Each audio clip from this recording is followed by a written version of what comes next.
Então, nós estamos em Efésios, capítulo 1.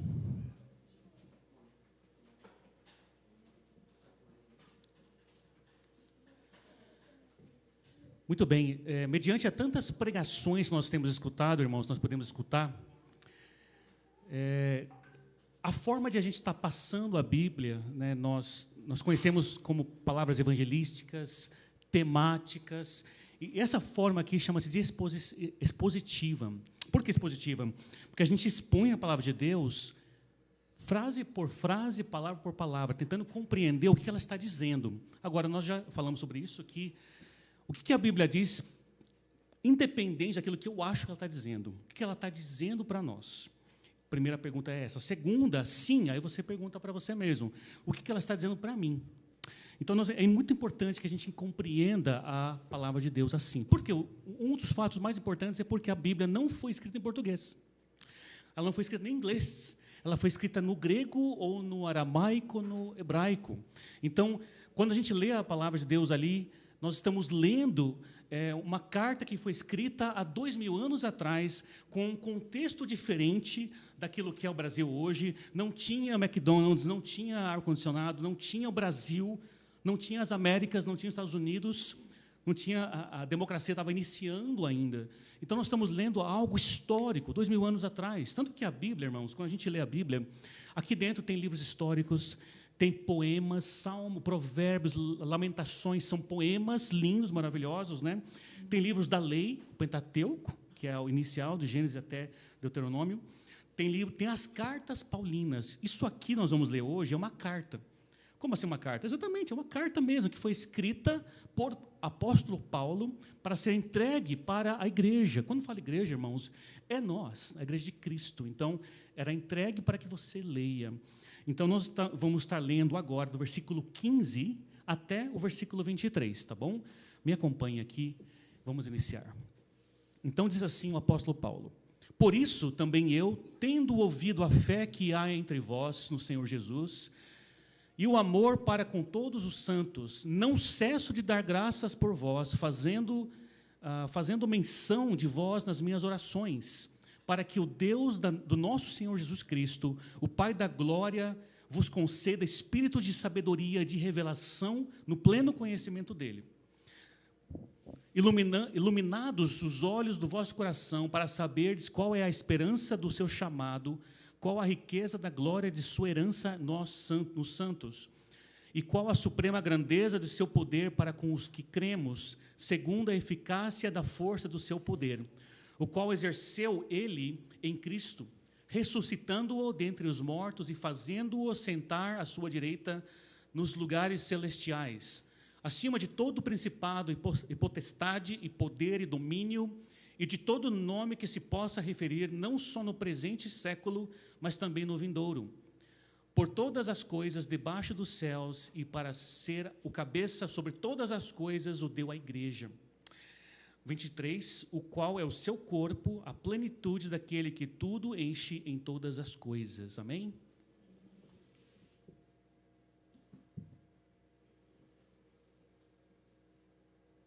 Muito bem. Irmãos, é muito importante que nós entendamos o que está acontecendo aqui na história, né?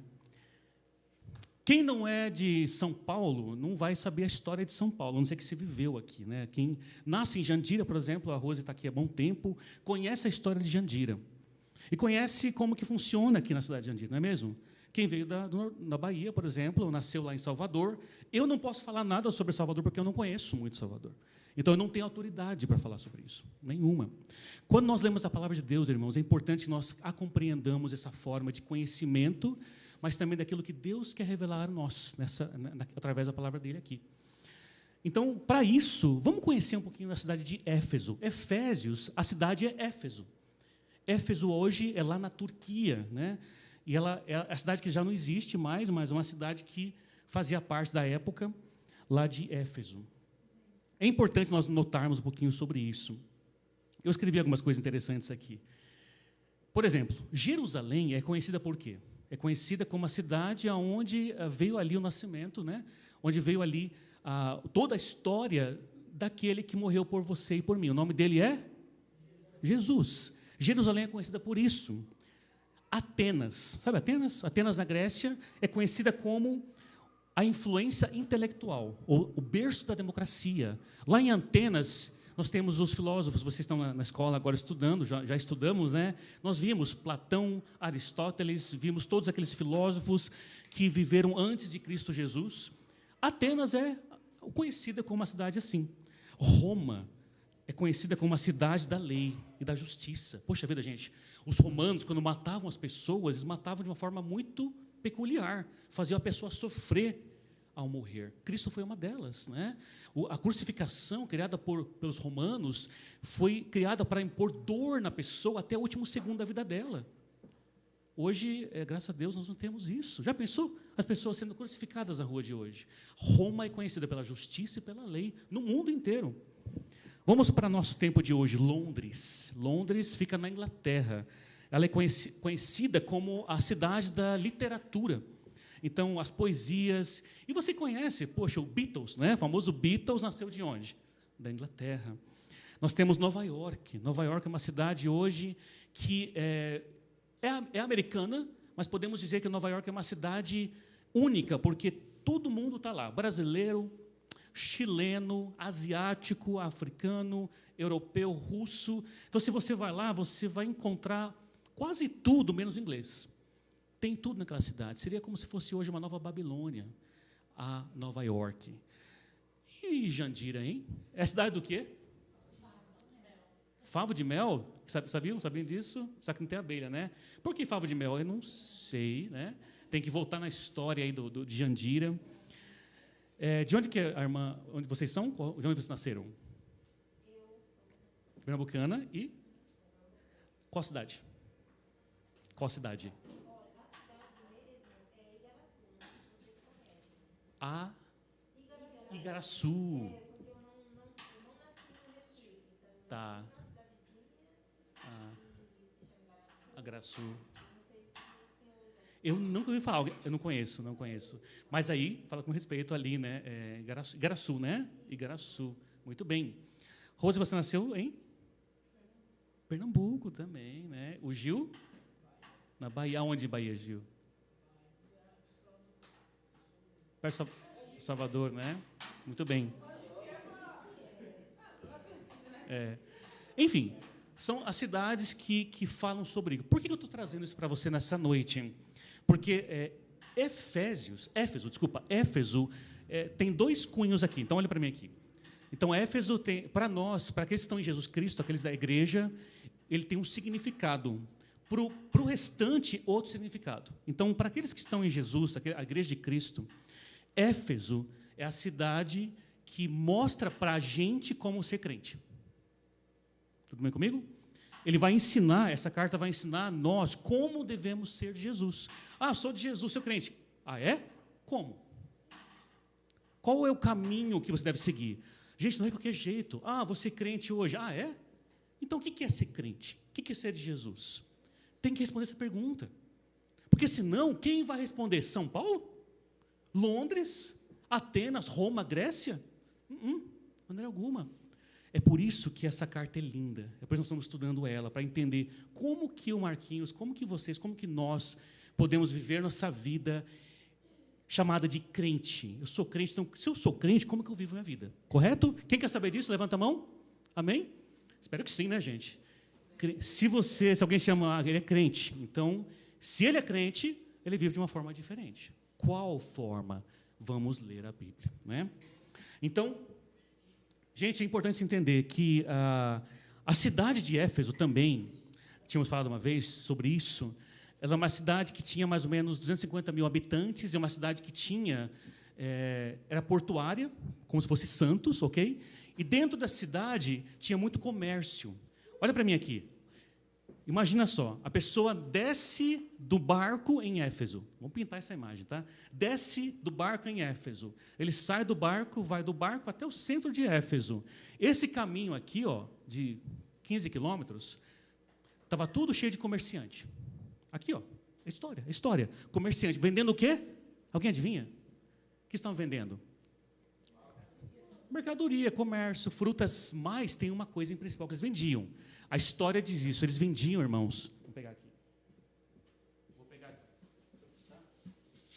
Então, vamos supor que isso aqui fosse a imagem da deusa Artemis, lá de Éfeso.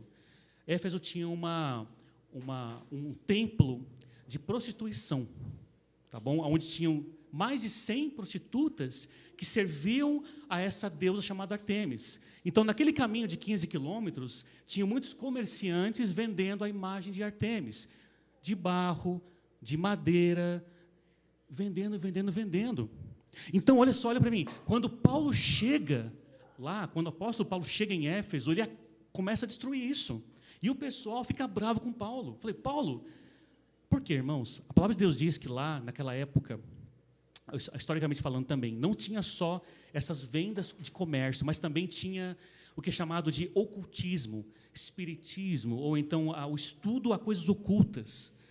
Então, diz a palavra de Deus lá em Atos, que as pessoas começaram a entender quem Jesus era. Jesus é o grande amigo. Eles começaram a compreender isso.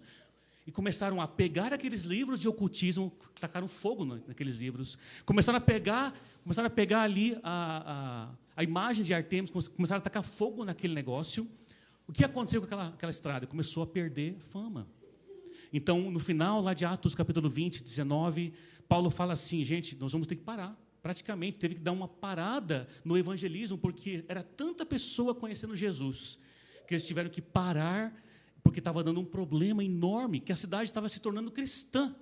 Lembra que eu falei para você? O que é ser de Jesus? Para essas pessoas que eram de Artemis, que veneravam aquela mulher lá, aquele templo que havia naquela região, eles estavam largando aquilo e tornando-se de Jesus. Portanto, aquilo que uma vez era um ídolo virou fogo, ou virou nada mais. Aquele livro de coisas ocultas que eles liam, eles estavam pegando, tacando fogo naquilo. E começaram a devotar sua vida para Jesus Cristo. Irmãos, quando a gente fala de cristão, Jesus, é normal que nós, ou a igreja de Cristo, sofra perseguição. Porque onde há Jesus, há transformação. Aquilo que você era uma vez, você não é mais. Você muda a sua vida, não pelo seu poder, mas pelo poder de Jesus. E Ele quer que você mude, não somente isso, mas quer que você passe para as pessoas anteriormente como que a vida era. Eu quero colocar uma pessoa aqui um pouquinho no ponto, que é o Isaías, né, Isaías? Eu conheci você há 4 anos atrás. Lembra quando eu conheci ele? Né, eu estava dando aula, e lá ele estava ali com um funkinho ali, né, na sala de aula, não escutando o professor e tal.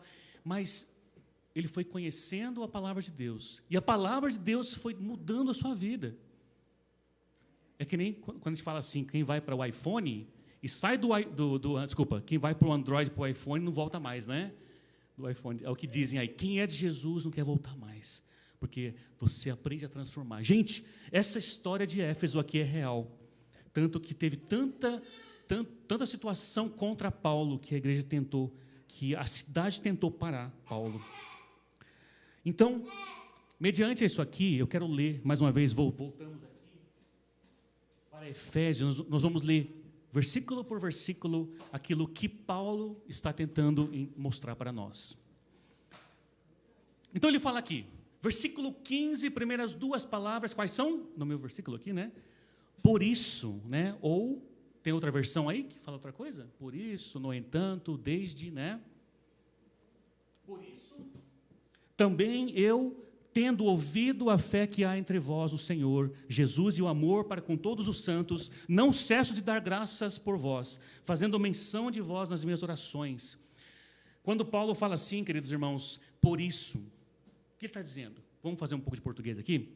Toda vez que você fala assim, portanto, o que eu estou dizendo? Eu estou dizendo alguma coisa que eu vou, então, concluir algo que eu já disse para você anteriormente. Então, Paulo está dizendo exatamente isso. Tem algo que eu passei para você, e por causa disso, o que virá é essa próxima palavra. Vamos voltar lá no versículo 13 e 14. Diz assim a palavra do Senhor. Em quem também, depois de ouviste a palavra da verdade, o evangelho da vossa salvação, tendo nele também crido, fostes selados com o Espírito Santo da promessa, o qual é o penhor da nossa herança, até o resgate da sua propriedade, em louvor de sua glória. Por isso, irmãos, Somos Jesus, crentes, amém? Crentes, o que é crente? Crente é pequeno Cristo, pequeninos Cristos. Então, a palavra crente significa pequenos Cristos.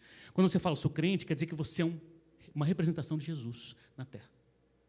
Se eu sou crente, então eu sou um pequeno Cristo andando. Então, não é mais Marquinhos, não é mais a Rosa, não é mais a Mônica, não é Mateuzinho. Agora, somos representantes de Jesus Cristo na terra. Por quê? Porque nós somos selados pelo Espírito Santo. Então, Paulo começa a dizer assim, por isso, também eu, tendo ouvido a fé que há entre vós, o Senhor Jesus, e o amor para com todos os santos, não cesso de dar graças, fazendo menção. Irmãos, aqui, Paulo, ele escreveu Romanos, escreveu Filipenses, escreveu Colossenses, e ele era um homem que dava muita doutrina. O que é doutrina mesmo? Alguém sabe? Lembra que nós falamos sobre isso no último domingo? Doutrina é ensinamento. Qual que é a sua doutrina? Qual que é o ensinamento que era dado? Gente, doutrina não é só doutrina religiosa. Tem doutrina política, tem doutrina filosófica. Então, a doutrina espiritual concernente à Bíblia é essa. Então, aqui fala, ele cita aqui duas coisas importantes. Acompanhem comigo aqui, versículo 15. Por isso também eu, tendo ouvido a fé que há entre vós o Senhor. Em primeiro lugar, olha aqui. Ouvido da fé que há entre vós e o Senhor. Segundo, e o amor para com todos os santos. A palavra santos aqui são as pessoas que Deus escolheu, separados. Então, quando Paulo fala isso, ele está ensinando para nós um relacionamento vertical, olhem para mim, vertical e horizontal. É o que o cristão deve viver a sua vida. Como assim, Marquinhos? Vertical e horizontal. Todo crente deve ter um relacionamento com Deus, vertical. Cada um de nós aqui. Se você não tem, você tem que ter. É algo seu. Não tem nada a ver comigo precisamente, ou eu com a Rosa tem que ter sua vida com Deus. Assim como eu e o Mateus. E eu tenho que alertar, claro, mas ela é ativa. Você tem que querer. Não adianta eu querer por você. Não vai acontecer. Você tem que querer. Então, é um relacionamento, vertical. Segundo, relacionamento horizontal. O que é isso? Aí sim, é quando eu expresso o meu amor por você. Isso também é para mim fazer e para você fazer. Para você que está em casa fazer também, para todos nós. Isso é muito importante. Então, quando Paulo, ele escuta, olha a igreja de Éfeso, vocês estão de parabéns. Porque eu fiquei sabendo que vocês têm um relacionamento com Deus assim, e está indo bem. E também fiquei sabendo que vocês têm um relacionamento com os outros santos. Por isso que Éfeso aqui, essa carta de Efésios é linda, que traz para nós uma descrição de que nós, eu não estou falando só batista, presbiteriano, assembleia, cristã, não é isso, gente. É nós, Jesus. Quem nós devemos ser? Pergunta a você, como que está o seu contato com Deus? Não precisa responder não, mas quero que você responda no coração. Você ora com Ele, fala para Ele, conversa com Ele. Segundo, como que está o seu amor para com o seu próximo? Isso é muito importante. Agora, olha para mim aqui, muito importante. João 15, Jesus fala assim, eu sou a videira, sabe a videira? Uva, né? Uva. Eu sou a videira, quem está em mim produzirá, ou irá ter frutos. Ele fala assim, sem mim nada podeis fazer. João capítulo 15 fala isso. Ou seja, se você está em Jesus, automaticamente você vai amar o próximo. Você não precisa se esforçar, Marquinhos, aquele cara é chato, não consigo amar ele.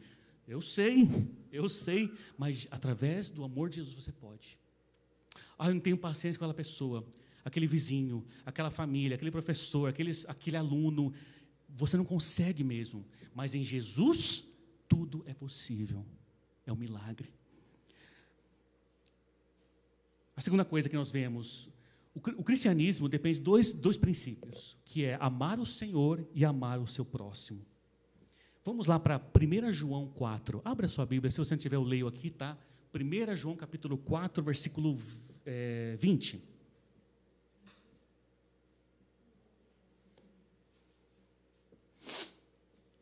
Estamos falando, então, do amor de Deus expresso. Enquanto eu falo aqui, irmãos, quero que vocês entendam, né? Como que, tipo, você, Sueli, Isaías, Mateus, como que eu posso aplicar isso na minha vida? 1 João 4, 20. Como que eu vivo?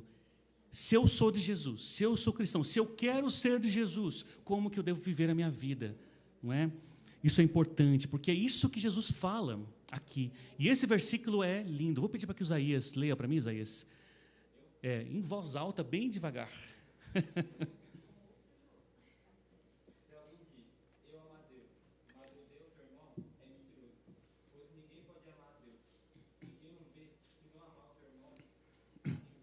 Muito obrigado. Então, mais uma vez, repetindo aqui, se alguém fala ou se alguém afirma, eu amo a Deus. Vamos lá, o cara fala assim, eu amo a Deus, mas odeia o seu irmão. Diz aqui João, é mentiroso. Você não ama a Deus, não. Não tem nada de Deus nessa pessoa, porque essa pessoa odeia. Ele continua, não é minha palavra, tá? É a palavra da Bíblia. Pois quem não ama seu irmão a quem vê, como pode amar a Deus que não vê? Irmãos, a representação do crente, a oportunidade que nós temos é aqui e agora. Amar ao próximo aqui nesse momento, hoje. Todo dia nós vamos ser colocados em situações, nós vamos precisar entender isso. Isaías na sua escola, Suelen, você na escola, nosso trabalho, não é? Na família, de nós termos aquele relacionamento vertical, né? Isso é importante nós termos.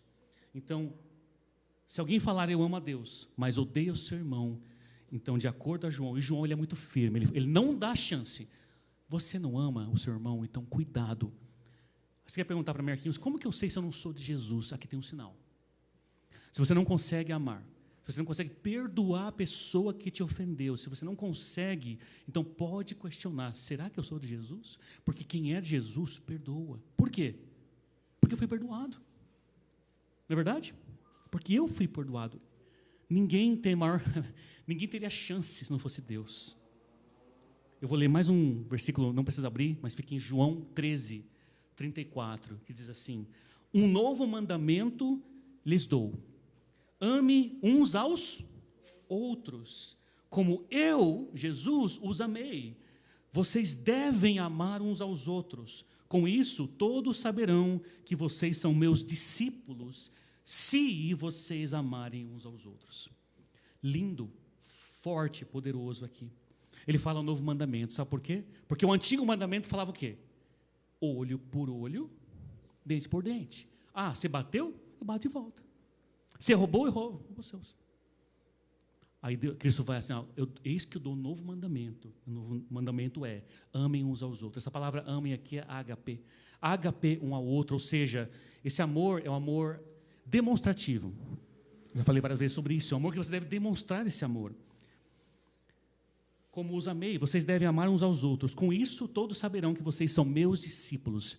Gente, ele está falando aqui, olha a palavra aqui que ele está dizendo, discípulos. Muita gente é crente, mas será que eles são discípulos de Jesus? Lá na distribuição, quando Jesus multiplicou o pão e o peixe, lembra? Multiplicação dos pães. Aquelas pessoas estavam lá, tinha 10 mil homens, mais mulheres e crianças, devia ter 30 mil pessoas lá. Todo mundo queria de Jesus, eu quero o pão de Jesus, me ajuda aqui, me ajuda ali, mas ninguém queria realmente Jesus. Então Jesus ele sai, antes dessa situação, Jesus viu as pessoas, ele não foi até as pessoas, ele subiu no monte para orar, sozinho. E os discípulos, cadê Jesus? Aí ele foi lá, eles foram procurar Jesus, se encontraram. Aí Jesus começa a ensinar, sabe o quê? Mateus 5, as bem-aventuranças. As bem-aventuranças, aquelas lições que ele entrega aos discípulos, foram aos discípulos.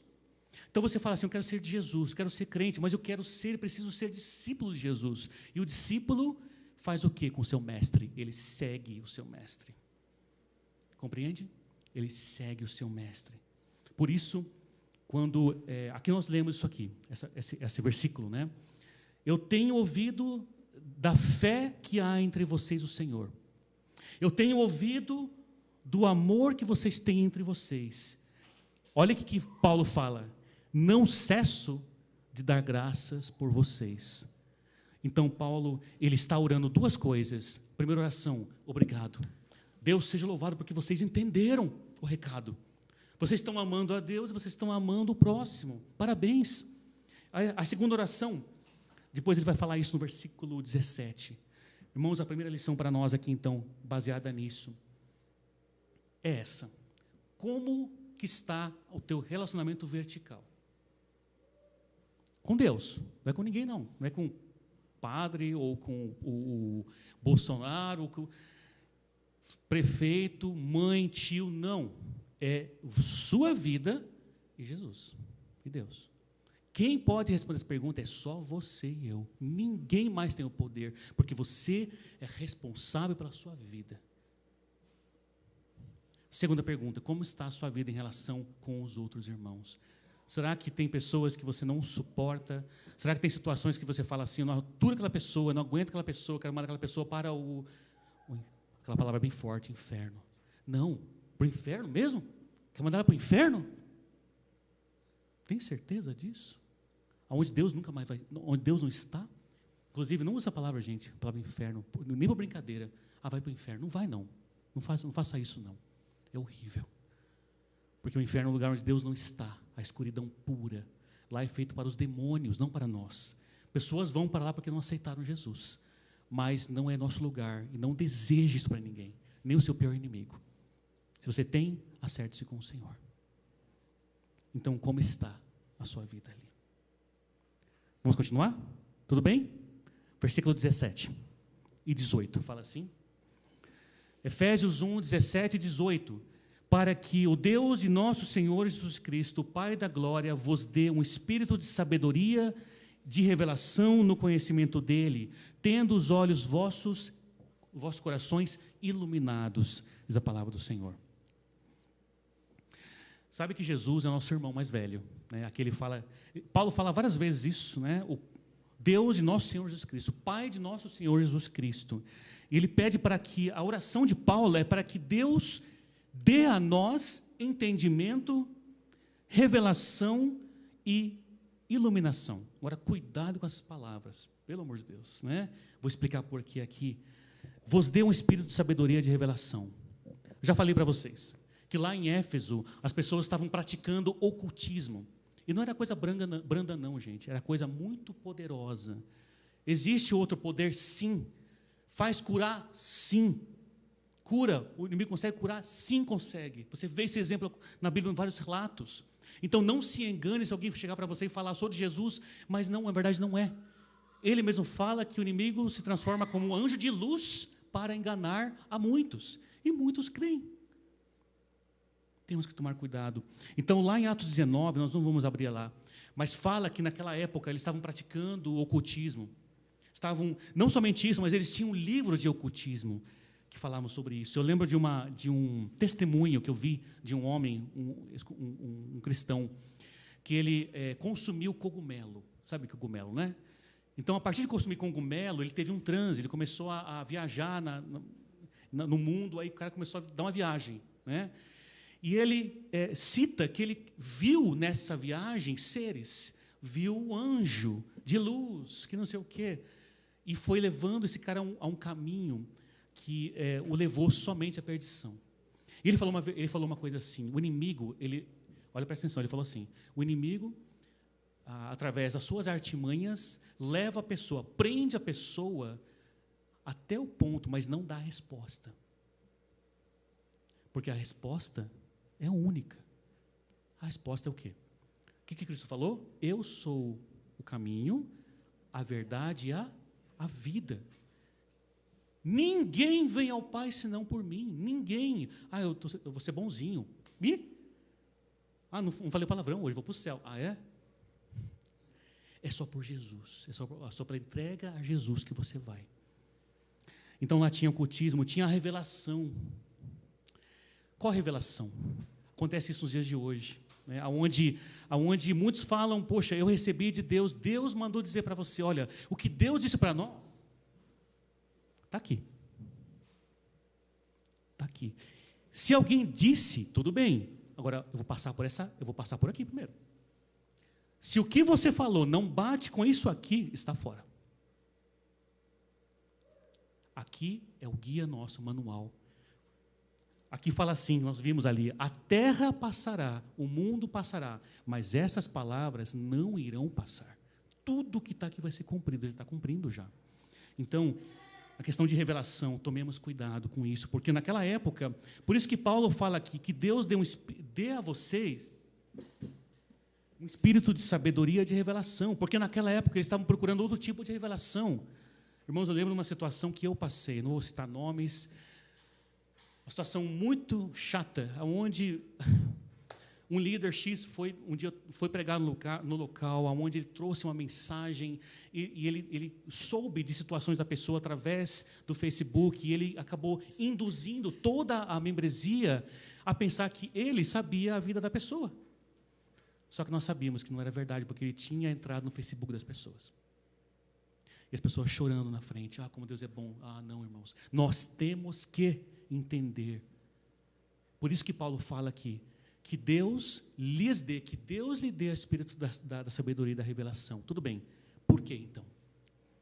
Por que ele quer o que ele quer revelar a nós? Aí nós encontramos aqui na continuidade do versículo, para que Deus, o Pai da glória, lhe dê o espírito da sabedoria e da revelação no conhecimento dele. Toda a revelação da Bíblia, do conhecimento, é para um alvo. Olhem para mim aqui, um alvo: conhecer a Deus. Nós somos, dentre todos os animais do planeta, o ser humano é o único que consegue aprender e raciocinar na lógica. Por isso nós somos alunos, todo mundo foi aluno aqui, eu sou professor, minha esposa é professora, né? Todo mundo aqui já aprendeu algo, porque nós precisamos aprender. Nós não somos como um cachorrinho ou que nasce, ou vamos colocar assim, uma girafa, que nasce já quase andando. Nós temos que aprender algo. Ora, queridos irmãos, se nós não aprendemos, se nós não lemos, não aprendemos, então facilmente poderemos ser conduzidos a qualquer tipo de falácia, qualquer tipo de ideia, doutrina. Precisamos tomar cuidado. Lá na aldeia onde nós trabalhamos, nós encontramos muito disso acontecendo, o que nós chamamos de sincretismo, onde a mistura daquilo que Jesus falou com aquilo que outras coisas falaram, como ocultismo, feitiçaria, chamamismo, feiticeiros. Lá tem feiticeiros que fazem coisas reais.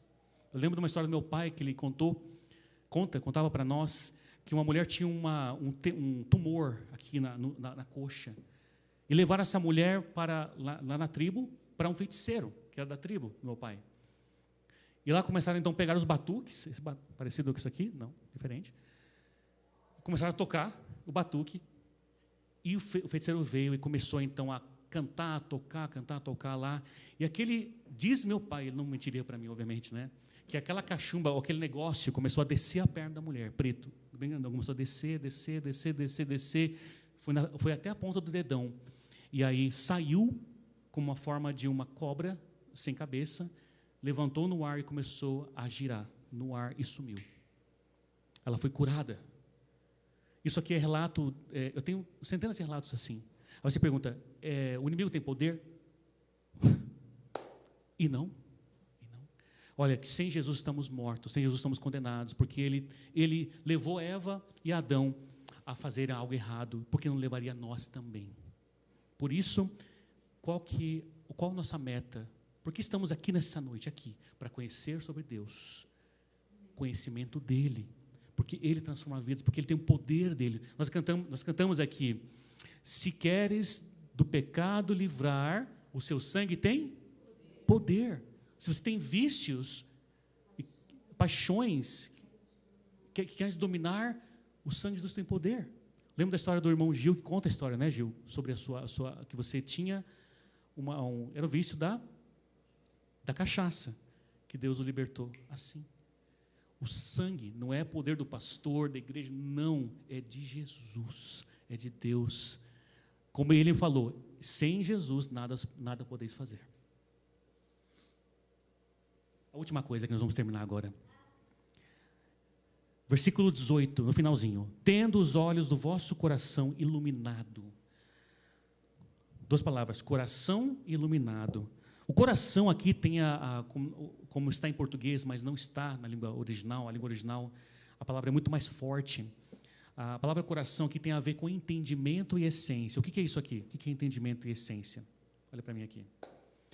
Tudo que você faz na sua vida, você pensa, pelo menos pensa, né? Ou deveria pensar, né? Alguns fazem sem pensar. Mas você raciocina, você pensa, você reage. Mas tudo aquilo que você fez é baseado em alguma coisa que você sabe. Então, se você sabe sobre aquela situação e você reage conforme aquilo que você conhece, poderá ser uma reação boa ou negativa. Mas é a essência do pensamento. Aqui ele fala assim, que os vossos corações sejam iluminados. Tem uma frase que um teólogo falou que diz assim: muitos têm essência, ou muitos têm coração, mas poucos têm olhos. Muitos têm olhos, poucos têm essência. Quer dizer com isso? Naquela época de Jesus, os fariseus, saduceus, os essênios, que eram grupos religiosos, eram denominações religiosas, que se achavam donos da lei, eles eram de fato. Eles sabiam toda a lei de ponta a ponta. Então, quando chegavam para uma pessoa do povo de Israel, eles não tinham como questionar. Você tem que fazer assim, e eu sei mais do que você sabe. De fato, sabiam. Só que eles não tinham o coração, não tinham o bom senso, não tinham o Espírito Santo. Eles não compreendiam. E Jesus chamou eles de quê? Raças de cobra, raças de víbora. Pessoas que levaram o meu povo para a perdição. Irmãos, não basta eu saber isso aqui, sem entender quem Deus é. Temos pessoas que estudam teologia, que são ótimos teólogos, mas não conhecem Jesus. A pergunta que eu tenho para você. Estamos aprendendo aqui a palavra do Senhor. Aqui comigo, aqui, ó. Mas precisamos de Jesus para fazer-nos compreender como isso aqui entra no meu coração. Ponto final. Amém? Para isso, nós passamos aqui 1 hora, meia hora, seja o que for, talvez tenha mais tempo. Por isso que esse momento aqui é precioso. Esse momento aqui, ele abre nossos olhos para entender o que Deus fez por nós. Que nós precisamos cada vez mais entrar nessa palavra, estudar. Cada vez que eu estudo ela, mais eu quero estudar. Cada vez que eu prego, mais eu quero pregar sobre ela, porque ela transforma vidas. Eu tenho aqui exemplos como Isaías, como Gil, como vocês.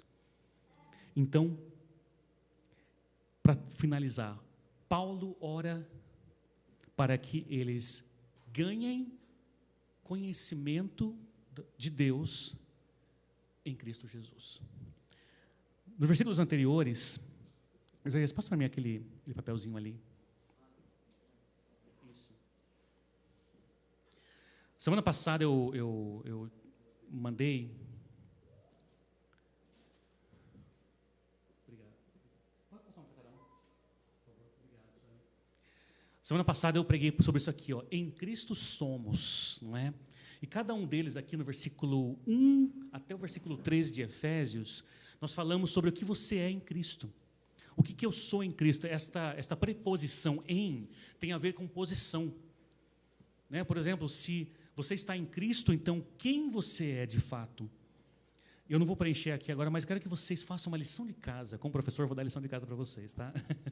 Vão em casa, abram em Efésios capítulo 1, abram lá e leiam o versículo 1 até o versículo 13 e preencham isso aqui. É facinho, tá lá. A resposta está na palavra de Deus. E você vai descobrir quem você é em Cristo Jesus. Amém? Nós vamos terminar agora com essa palavra. Depois eu quero que nós vamos continuar a semana que vem nesse tema de Efésios, lendo e estudando a palavra do Senhor. Agora, vou terminar. Paulo, ele inicia falando sobre que ele orou, que a oração dele era para que as pessoas conhecessem a Deus. Olá, tudo bem? Tudo bem? Tudo bem? Conhecessem a Deus e para que as pessoas também elogiando aquele relacionamento que ele queria que as pessoas tivessem, tá bom? Que lembre-se, né? Relacionamento vertical. O que é isso mesmo, gente? O que é isso aqui? É eu e Deus, Jesus. E esse aqui é o quê? Eu e o próximo, que podem ser pessoas ao seu lado agora, né? Um para o outro, ou pessoas do seu vizinho, ou da escola. Então, nós vamos estar orando nesse momento, tá bom? Eu quero que você pense em duas perguntas. Como que eu estou aqui, ó? Eu, Deus, como que eu estou aqui? Eu compreendi Jesus, compreendi Deus. Lembra que a primeira pergunta minha lá atrás foi o que é ser crente, né? O que é ser cristão? É primeiro ter um amor com Deus. Segundo, fazer aquilo que Cristo fez por nós, que é amar ao próximo. Amém? Vamos ficar de pé, irmãos, para a gente fazer uma oração. Eu vou dar para você um minutinho. Tudo bem, gente, tudo bem. Para que a gente ore ao Senhor Deus nesse momento.